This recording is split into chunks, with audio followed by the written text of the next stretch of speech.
We're entering the area now in the crosshairs of Russia's territorial ambitions, the heart of the Donbass region in eastern Ukraine. It's here that the Russians are now focusing, and where there's evidence of fresh attacks all along our route. As we travel in, we see reinforcements arriving all the time as the Ukrainians send extra troops and military hardware to fight the Russians off. This is one of the latest hits. In the past 24 hours, the Russians have hit a volley of strikes in towns like Bakhmut in eastern Ukraine, and just 30 kilometers down that road is newly captured Russian territory as they're trying to claim more and more land in the Donbass region.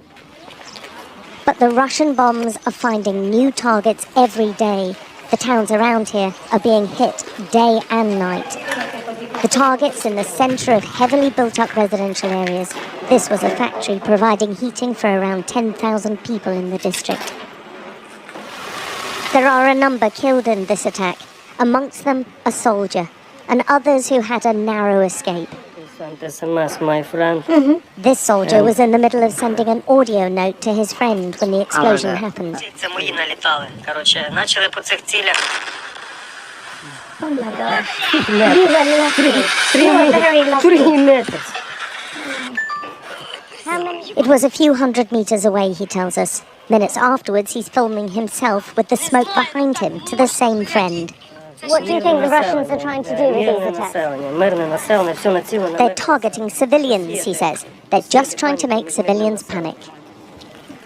The Ukrainian successes in fighting off the Russians from Kyiv and Kharkiv has meant the invaders have upped the tempo with increased savagery to try to wrestle control of Donbass. They haven't counted on the people here. Территорию можно захватить. They may capture territory, but they can't make us Ukrainians their slaves, Anatoly tells us. We'll never sing to the Russian tune. It's impossible, just impossible. The residents clear up their shattered homes with a battle-hardened weariness now. They've endured nearly 3 months of this trauma and turmoil. Мне страшно, а что страшно? Why should I be afraid, she says. I just don't want the things landing in my house, and I don't want them to hit people. But people are dying, and families are suffering terribly. Every person who dies at home in their town or on the battlefield in Donbass, like Yuri, leaves behind broken-hearted relatives. Yuri was 32 years old. Among the mourners is his 13-year-old daughter, Darina, and his mother, Alina. Another family utterly devastated by this war. So many of his friends turned out for his send-off. And saying goodbye never gets any easier. I want to hug you just one more time, she's crying. Mothers aren't meant to bury their children. Fellow soldiers try to give them the respect they feel a fallen comrade deserves. They know there's a chance they'll face the same fate, but they'll leave here to continue defending Donbass anyway. And to those who loved him and will miss him, Yuri dies a hero. Is it worth it?